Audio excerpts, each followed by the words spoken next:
For the background of Conan, we travel back to the 1930s and an author by the name of Robert E. Howard.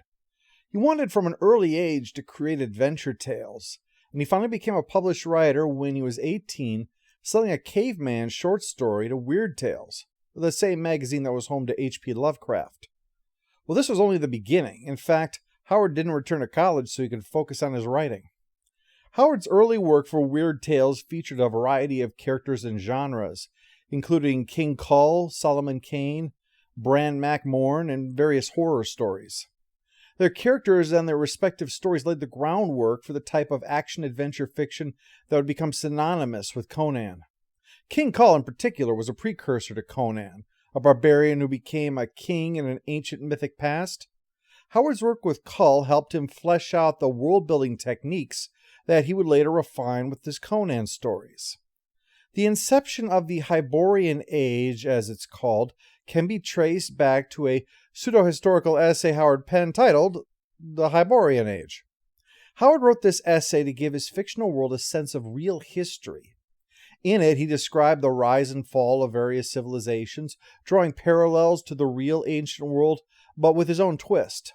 It created a sort of forgotten period of prehistory that came before the rise of actual historical civilizations, and by doing so, gave Howard flexibility because anything anachronistic can be dismissed as having been lost from the bygone age.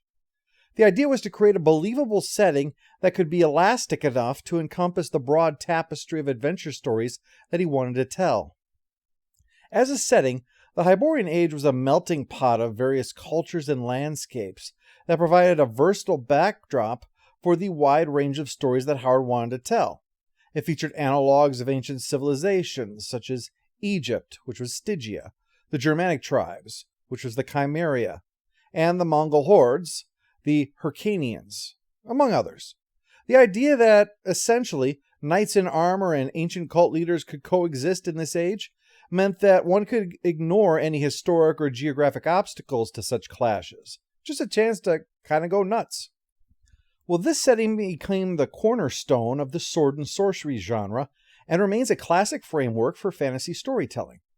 In essence, Howard justified the concept of such a world so that everyone could tap into the same kind of thing. His is the complementary counterpart to the later Middle-earth of Tolkien, which also established a fantasy setting that others used. Not to say that they're comparable, as they couldn't be more different. While Tolkien provided the template for high fantasy, with epic quests, conflicts between good and evil on a grand scale, with themes around heroism, sacrifice, and even the loss of innocence from the world, Howard gave larger-than-life characters, conflicts between the individual and corruption, and the dark power that is magic. Tolkien's approach reflected the English nostalgia for the fading age, while Howard's reflected the dynamism of the American frontier, deep and contemplative versus high energy and a fast-paced narrative. Between the two, they would provide the foundation for much of the fantasy works that were written during the 20th century.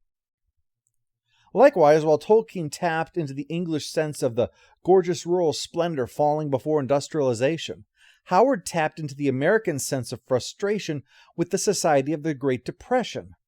In the character of Conan, which Howard actually forged by rewriting an unpublished story of King Kull, originally called By This Axe I Rule, now titled The Phoenix and the Sword.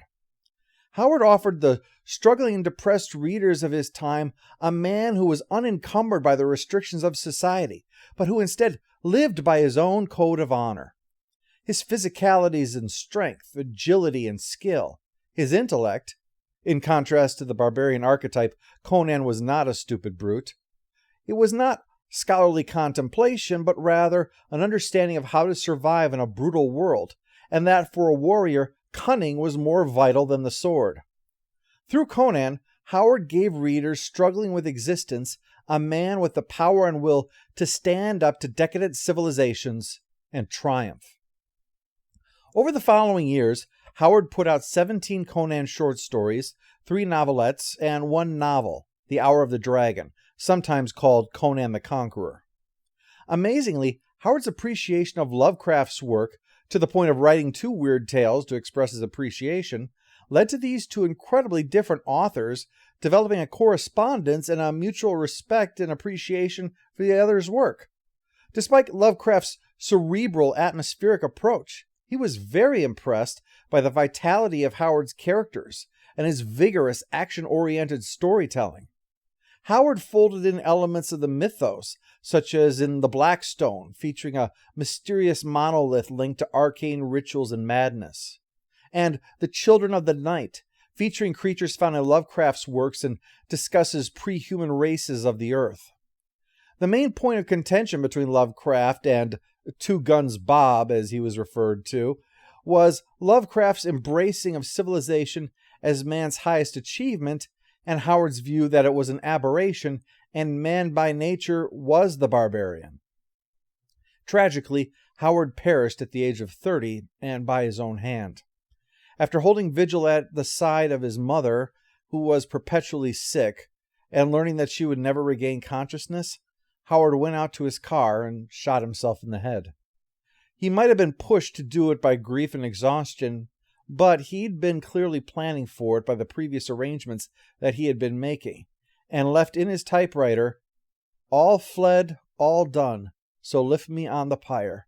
The feast is over, and the lamps expire." But while the man was gone, his work was not forgotten.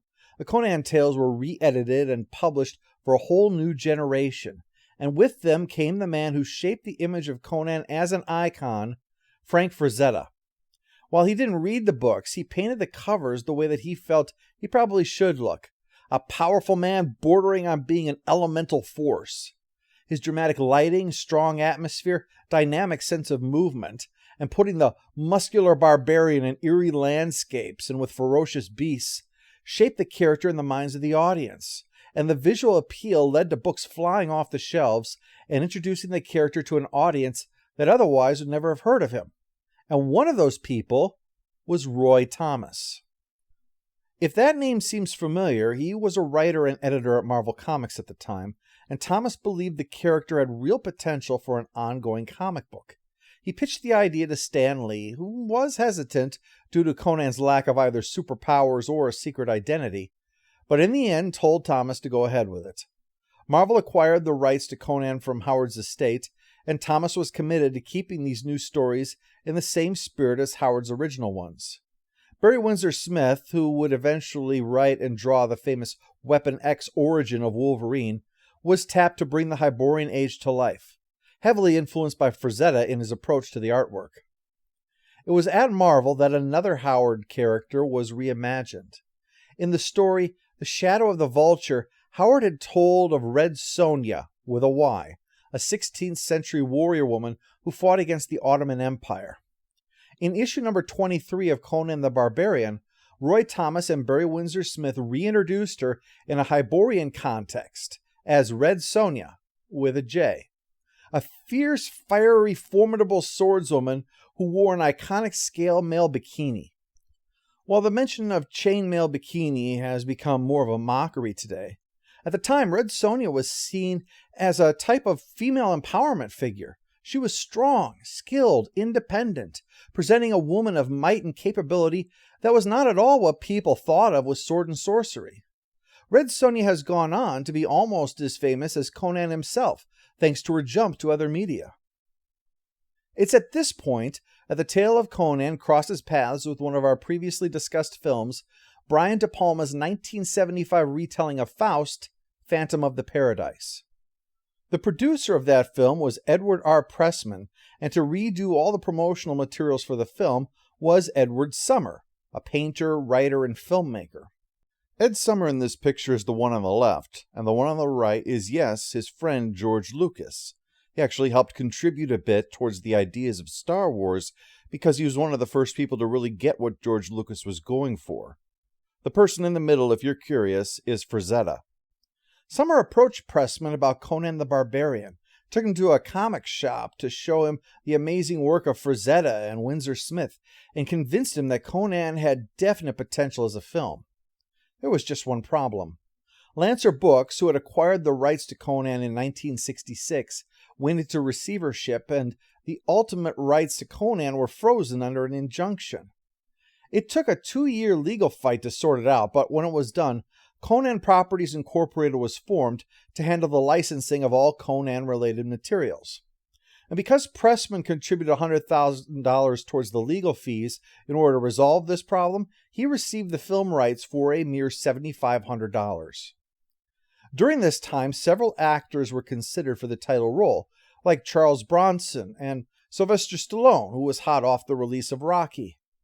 But it was while watching the rough cut of Pumping Iron that they saw who had to be their Conan: Arnold Schwarzenegger.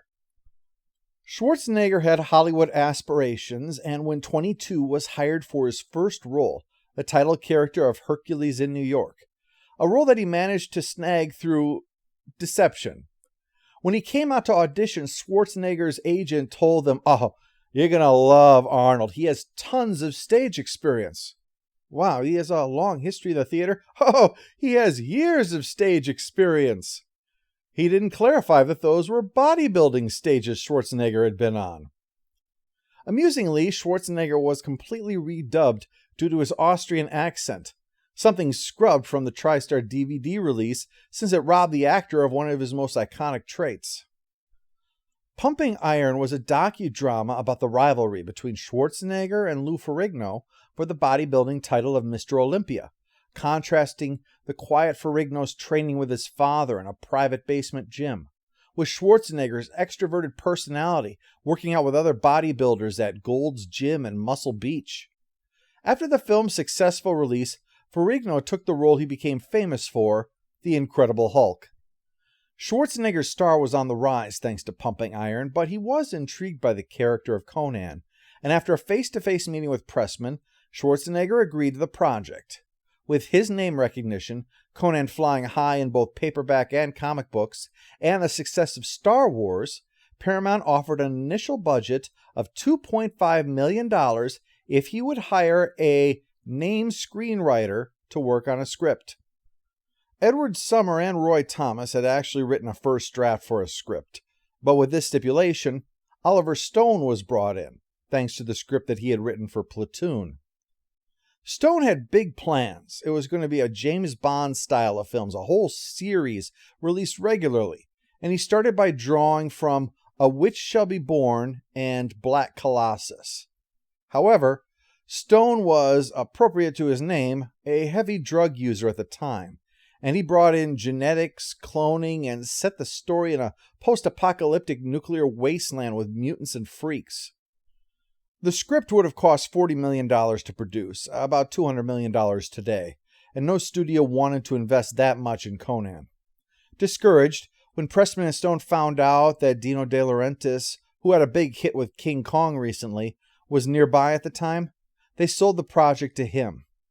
With his success, he was able to get Universal Pictures to back the film, but there was concerns that the script was too violent and too expensive. Something had to be done about it. De Laurentiis finally approached John Milius, who was of the same wave of new film talent that included Steven Spielberg, George Lucas, Francis Ford Coppola, Martin Scorsese, and Brian De Palma. Milius had written the script for George Lucas' adaptation of Heart of Darkness, which was finally brought to the screen by Coppola as Apocalypse Now.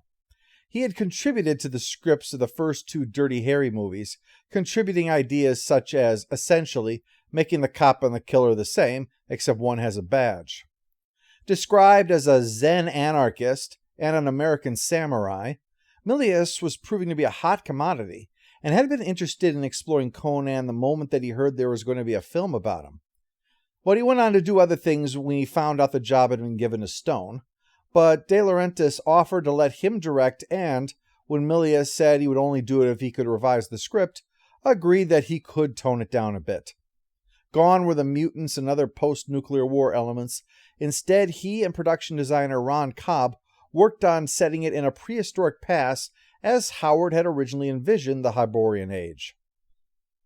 Milius found himself in agreement with Howard's views of civilization, cynicism, and also leaned into his agreement with Nietzsche. That which does not kill me makes me stronger. In his extended prologue, Conan earned his great strength on the wheel of pain, pushing a giant millstone since he was a child. He also took a few pieces from other writers of Conan, such as the scene where he discovers the sword of the dead king of Atlantis. Schwarzenegger was, of course, already cast, and had taken up swimming and running rather than bodybuilding in preparation for his role. Milius was an avid surfer and cast his surfer buddy, Gary Lopez, as the thief Subutai, though his lines were dubbed by Japanese actor Sab Shimono. Sandal Bergman, who had appeared in All That Jazz, was hired for Valeria thanks to a recommendation by that film's director, Bob Fosse. For the villain, while Sean Connery was considered, Thulsa Doom would be brought to life by James Earl Jones. Jones was attracted to the complexity of the character, especially in the age of Jim Jones and Charles Manson, when dangerous cultists were all over the news. Jones had to work around his commitment to the stage, as in theater this time, but not only brought the villain to life, but also gave acting tips to Schwarzenegger while they were working together. Schwarzenegger, it's said, returned the favor by helping Jones work out a fitness routine. Milius would also work one-on-one with Schwarzenegger to work on how to deliver his lines. He knew that losing the accent would be impossible, but thought he could help with giving the words the feeling that they needed. The film was originally to be shot in what was at the time Yugoslavia, but political uncertainties led them to move it to Spain. It contributed to the gorgeous aesthetic of Conan, no doubt about it, but it did introduce many problems. The dry winter meant that in place of snow, they had to use tens of thousands of dollars of shaved marble. Yet it was still cold and uncomfortable, and exacerbated Milius's asthma. It got to the point where he lost it with Gil Taylor, the same camera operator who had told George Lucas, oh, remember him? A man who wrote technical articles on operating cameras for industry magazines, not to tell him how to use a camera on Star Wars? Well, the thing of it is, Milius is no George Lucas. And so he very furiously fired Taylor just weeks into the shoot. With extreme prejudice, he later said. $350,000 of the $3 million budget for sets was spent just on constructing the Temple of Set on a Spanish mountainside. It was made of wood so that it could burn for the ending of the film. Miniatures were painstakingly constructed for the Tower of Set, King Osric's castle, and the city of Shadizar. The snow leopard present in Thulsa Doom's throne room was actually a live animal, drugged for the safety of the actors and crew. For the giant snake, Nick Alder of Alien designed it by making a skeletal structure for the snake and then putting cables to attach just like muscles would to allow the prop snake to move the same way that a real snake would move. The most gruesome special effect never actually made it into the film. It was the beheading of Conan's mother, showing her head on the ground, spurting blood, and eyes and mouth still moving. Milius edited around it in the end, feeling a rating for X for the degree of violence and gore would probably not be good. Milius saw the story of Conan as like an opera and wanted it filled from front to back with music. For that, he brought on his friend Basil Polydorus, who was intimidated by the enormity of the task, which certainly wasn't helped by the music that was put on there to try to give him the flavor of it. Prokofiev, Wagner, Stravinsky, big names that suggested that Polydorus was needing to craft to their level, the music of the greatest composers. Well, worry can sometimes be a great motivator because the final score was so good that even people who hated the movie still liked the score. Polydorus has himself now set the standard for others to try, and usually fail, to match in epic fantasy films. He'd work with Milius repeatedly after that. Red Dawn, Farewell to the King, Flight of the Intruder, and also for Paul Verhoeven, starting with RoboCop, to the point where other composers for Verhoeven would attempt to emulate his sound for the films that he didn't score.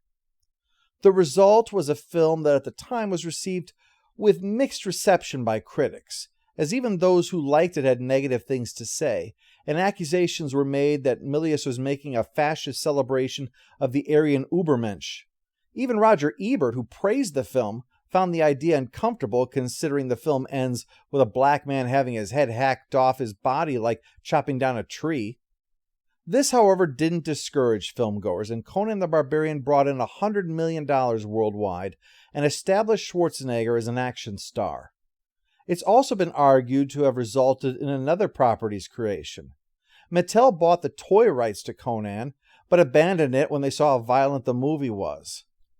Then suddenly, out of nowhere, came He-Man and the Masters of the Universe, which they claim was a totally unrelated, totally original property, and were able to successfully argue that in a court of law. Still, even if it wasn't taken from Conan, there's no denying that He-Man was drawn from the archetype that he'd established, as the image of Conan has become a universal symbol of swords and sorcery. So let's take a look at the film itself, Conan the Barbarian.